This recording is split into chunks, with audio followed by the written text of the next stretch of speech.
บิ่งสวนเด้อลูกค้ามีหนองปลาสอง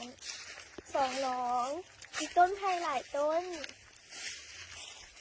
แถบนี้หมากไม้นานาชนิดหมากกล้วยหมากฮุงหมากม่วงและอีกอื่นๆและยังมีต้นหมากอะโวคาโดและป่าพร้อมและป่าหลายๆอีกหลายชนิดแล้วมีสาระกาแฟให้ทานได้นั่งกินอย่างดีๆบรรยากาศยามเช้าดีแฮะ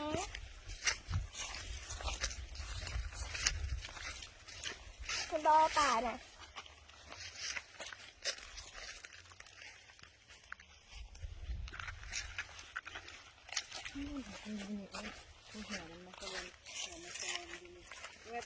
มีเงินหนึ่งหลังตะบัง มีเฮือนหนึ่งหลังเข้าไปทาง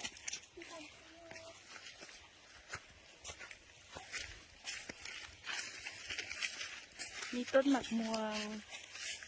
หลาย หน้า หมัก ที่ อะโว นี้ คาโด มี2 เฮกตาร์ 2 เฮกตาร์ 2 เฮกตาร์ราคาโบแพง4 ตื้อ ต้นหมักธิดา